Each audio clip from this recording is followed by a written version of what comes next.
What is going on, all you Pokemon collecting maniacs out there? This is Ryan, the PikaPikaPapa, and as you all know, this is one of my favorite videos to do every single month. So these are the top 10 cards that have exchanged hands on the TCG Player platform last month. And why it's one of my favorite is because this is macro level data, right? Like there's no ifs or ands or buts, or there's no other way to interpret it than this is what actually happened. And for me, that's incredibly impactful. I am always talking about how I want to give you all the tools and tips and tricks to make the best collecting and investing decisions possible, because we all work hard for our money. I want to make sure we spend it in ways that bring us the most amount of joy. And I think that this is just a simple tool in our tool belt when we're building out the way to do that. So I talk about how all the videos kind of layer into each other. In this video, we're going to talk about booster box videos, elite trainer box videos, grading card videos. So when I ask you, hey, listen, if you enjoy the content, hit a thumbs up, drop a comment down below, hit the subscriber button. Like, of course, I'm trying to build a subscriber base, but it's also because when you watch these, I want to make sure that you've seen the previous content, because at the end of the day, that's how we play chess when other people are playing checkers. And also, listen, hey, at 1,000 subscribers, we're going to do an epic giveaway. At 500, we gave away a Crown Zenith Elite Trainer box. We also gave away a Lance's Charizard Celebrations box. So I think for a small channel, we've set the bar pretty high. We're going to go even bigger when we get to 1,000, and the countdown has begun. So, like I said, there's a ton of shakeups in this month's video. We're going to start with the 6 that fell off, because there's some crazy stuff in here. Like, I can't wait to talk about it. Matter of fact, I'm not going to wait to talk about it. Let's get into it right now.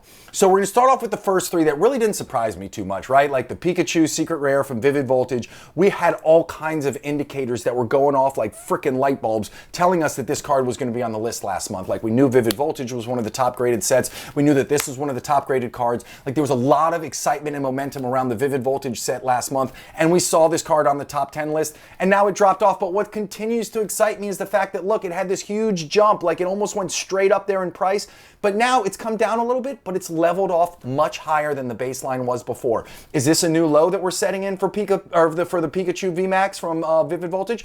We shall see, but I'm very excited and I'm very intrigued to see what this does over the next 30, 45, 90 days, and we're going to keep an eye on it here. Now, these Charizard Black Star promos from the Ultra Premium Collection boxes, we can't get rid of them. They're on every single video. They're on the graded videos. They're on these videos. Like, this one dropped off, but guess what? Spoiler alert, another one jumped on. To me, I'm not sure how I feel about that, which is very un-PikaPikaPapa-like. Normally I have a big opinion on it, but I think the fact that the people are still excited in it, I think the fact that these cards are exchanging hands a lot is encouraging, because people are excited about it. People want to buy these cards, but at the same time, the price continues to fall. I don't think we're going to see what these cards are actually capable of until the set starts to dry up in the wild, and we'll talk about that in a couple slides. Now, the Radiant Charizard, again, I was excited to see it pop up. I think it's a really cool card from the Crown Zenith set, but I also wasn't surprised to see it drop off. This is going through the normal rotation for new cards. Price was super high, price is dropping down, popularity's dropping down, everybody's ripping this product, everybody has it in hand. But again, super cool card, glad to see it have its time in the sun, and not surprised to see it drop off. These next 3 cards, though, I'm completely shocked, and I'm not lying, I'm completely shocked that they dropped off the top 10 list. Now, the Giratina.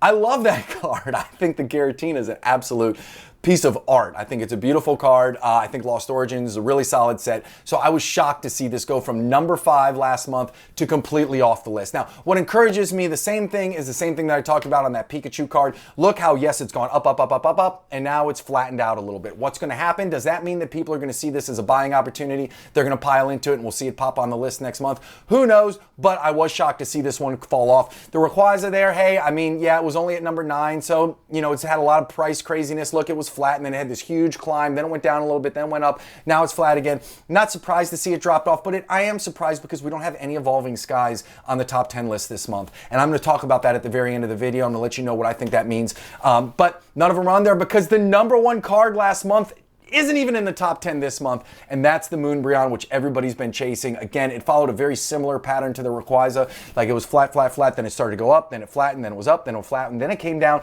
and now it's gone back up. It's going to be incredibly interesting to see what this card does over the next 45 to 60 days. I'm going to be watching it like a hawk, and I'm going to be sharing a lot of it with you guys along the way. So, super cool card. Shocked it went from 1 to completely off the list, but again, it's been on the list ever since we started doing this video. There reaches a certain time where everybody who wants the card has the card. It doesn't mean that the value is going to go down. It doesn't mean anything like that. But there is a time when most people who want it already have it in their collection, and then they stop hunting for it. So Now, enough about the cards that are off. Let's talk about the cards that are on. I talked about this a minute ago. Won't get into it in too much, but number 10 is this Charizard Black Star promo from the Ultra Premium Collection set. This was the second most graded card at PSA for TCG cards last month, so not surprised to see this one here. Unlike the counterpart that we talked about just a minute ago, this one is continuing on a downward to the right trajectory. Price is down to $9.53. In the lower left-hand corner, you see the price for the Charizard Ultra Premium Collection box. It has been really flat for the last couple months. I do think supply is going to start to dry up at a certain point. I don't think that's anytime soon, but when it does,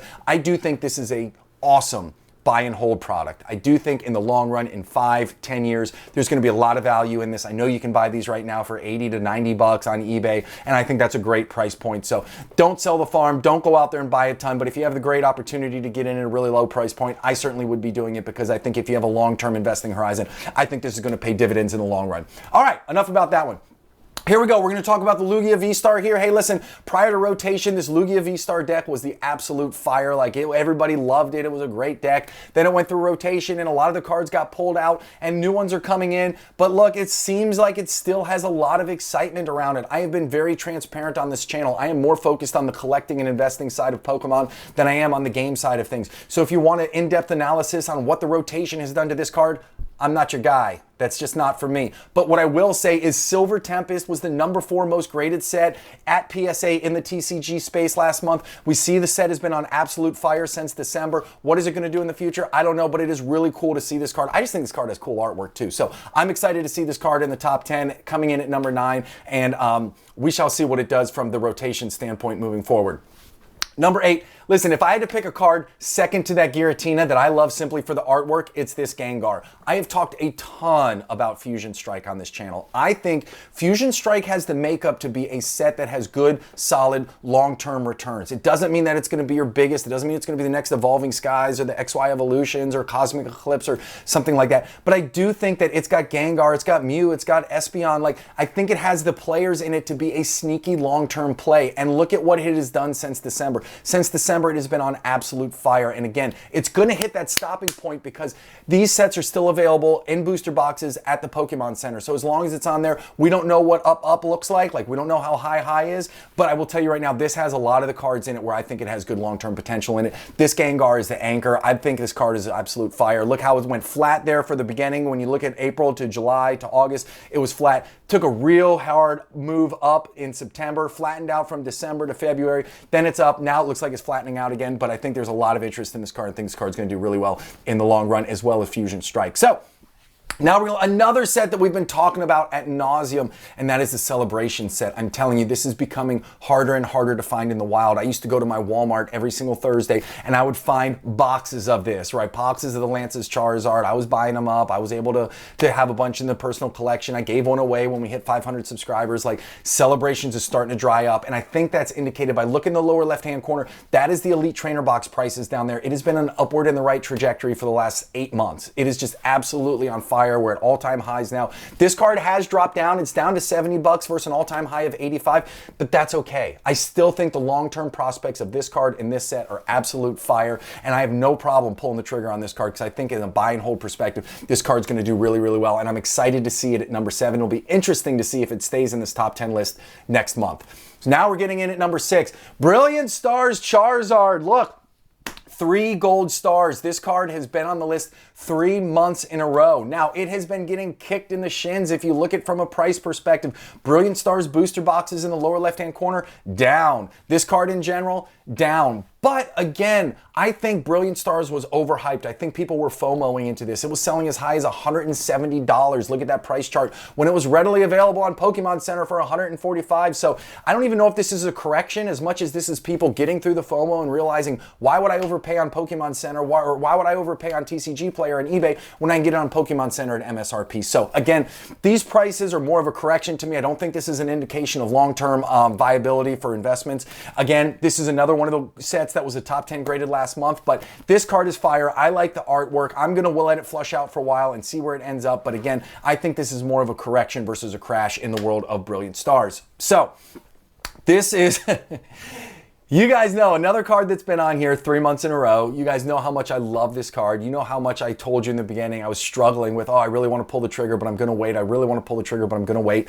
This is a card where I think it's a good lesson for, hey, let's make sure the set bakes out a little bit once it drops. Like the Miriam card was selling for 230, 240, 250 bucks. Now it's down to 70. This card did the exact same thing. Like in this channel, in this space, like we want to make sure that we take our lessons and we remember them. So when the next set comes out, we're going to talk about it. But again, super cool card. I have no shame. I do think that it's oversold at this point. I will be honest with you. Do I think this is a card that I think has long-term value more than $12? I sure think so. I hope so. I think it's oversold at this point. I think it'll bounce back. I don't know when. This is the number 5 most graded card. Crown Zenith is the number 2 most graded set. So I think there's a lot of excitement out there. Again, it's a newer set, so take all that with a grain of salt. But I do think this card is oversold, and I think for the long run, there's a lot of interest in it. I think it'll end up doing just okay. So now we get into number 4.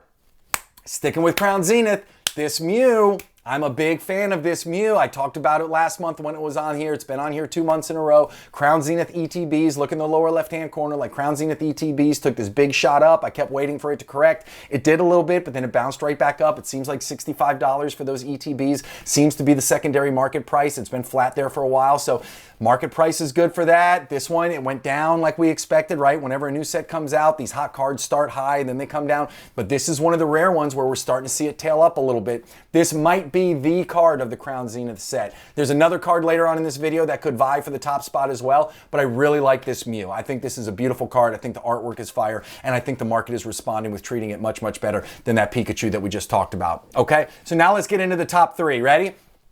Number 3 is a Charizard base set. So this is the one, it's on, it's off. This is a steady Eddie. I mean, over the last, I think we've done this video 4 times. This card has been on there 3 of the 4 times. Last month was the first month that it dropped off. So you don't see a ton of price undulations on there. High of 380, it looks like high of 360, low of 320. So kind of stays in the middle. For me, this is more of a barometer of that old school approach to it. So we shall see. I'm not going to spend a ton of time talking about it, but I love seeing these base set cards, any base set card, any 1999 card here on this list. So happy to see this Charizard base set making the top 3. We all know Charizard is the man in the world of Pokemon. Let's get into top 2.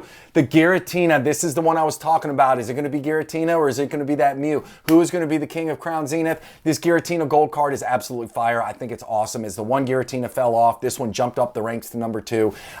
We shall see what's going to happen in the long run. I think a lot is going to depend on the supply of Crown Zenith. Like it was the very last Sword and Shield set. I have shared ad nauseum my opinion on Sword and Shield end of era sets. Like I don't think that there's going to be any reprints. I've said that 4 million times, and I've been saying that for 3 months. I think that all of this product has already been printed. I think all of the printers have already been switched over from yellow borders to silver borders. So I think whatever's been printed is done. Doesn't mean that there's not warehouses and warehouses of this stuff hidden somewhere, but it does mean that I don't think we're going to get any big reprint announcements anytime soon, and we shall see what that does for the prices of these in the long run.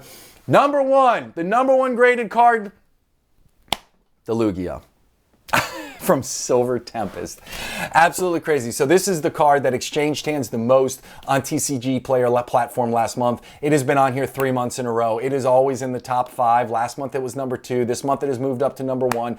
This card, people love it. And you know, the price is coming down, but again, as price comes down, people who want this card might view this as a buying opportunity, $175. This is definitely the chase card from that Silver Tempest set. Lugia's got the name. It's got a ton of chase in it. So we shall see. It's not my favorite card. Like when I look at all of these cards that have performed really well over the long run from an artwork perspective, this is one that I just don't get a lot of love for. It's not something I'm dying to go out and put in my personal collection. We shall see. Lord only knows. PikiPikaPaPa is wrong all the time. This card has been crushing it from a popularity standpoint. We will have to wait and see where it shakes out at, but certainly, you know, a really cool card nonetheless. What do I think of all of this? Listen, ultra modern rules as always. In this, it is no surprise we always see ultra modern cards, with the exception of that Charizard, which pops up from time to time from the base set. But this is always an ultra modern driven list whenever we talk about this. 5 of these 10 cards in this top 10 list were released in the last 5 months. 5 of them were from Silver Tempest or Crown Zenith. Both of them are also top 10 graded sets, so it's no surprise to see these cards get launched. People buy them on TCG Player. People send them off to get graded. So we see a correlation between the grading report and this top 10 report. Expect Scarlet and Violet to be on this list next month. I think a ton of people are going to be buying a lot of these Scarlet and Violet cards. It'll be interesting to see how they perform. I think the Miriam's starting to kind of level off since that's the big chase card there in the mid 70 range. I looked it up this morning. A lot of them were selling for 75. Listen, that's just another lesson. We talked about this with that Pikachu Secret Rare. Like, it's another lesson. Don't go out and chase these cards right off the bat. I mean, I feel so bad for everybody who went and spent $200 plus on that Miriam card. It is really hard to recover from 75 back up to 200 anytime soon. Doesn't mean that you can't put it away in your collection and hold on to it and it'll eventually get there. But I'm telling you right now, wait it out, wait it out, wait it out. All right, what are my thoughts on Evolving Skies? I don't care. I don't care that they don't have any card on this top 10 list. You know why? Because the Ultra Modern was dominant on this list, right? 5 of the top 10 cards, which we just talked about, were from Silver Tempest and Crown Zenith. I think this list is more indicative of what people are buying and selling right now, not indicative of what is going to be great in the long term. Again, my hope is that as we continue to do these videos, as we continue to warehouse this data, we're going to be able to go back and look at trends. But I'm telling you right now, I think this is more of a glimpse as what is hot now versus what is going to be hot in the future. I think Evolving Skies is still going to continue to be the monster that it has been. I think it's going to cool off a little bit, which it should, but I don't think this has any negative indication of what the set is going to be like in the long run. Listen, 3 of the 4 repeats on this lost value, okay? When I talk about using this data to help us predict what might happen in the future, these are the type of data points that we're going to start warehousing and we're going to start looking at. Maybe cards that are on repeat on this list, maybe that's a bad thing from a price perspective. Maybe that means, hey, everybody's buying them, which means the price is coming down because there's so much supply out there that people can buy them up left and right. I don't know what we're going to see, but I am excited to continue to do this. I am excited to bring you guys this content. I'm excited to continue to pull the data for you guys. And if you're equally excited and you made it all the way to the end, hit that subscribe button, give us a thumbs up, drop a comment down below. I hope you guys have an epic night, and I look forward to talking to you again soon. Thanks, everybody. Bye.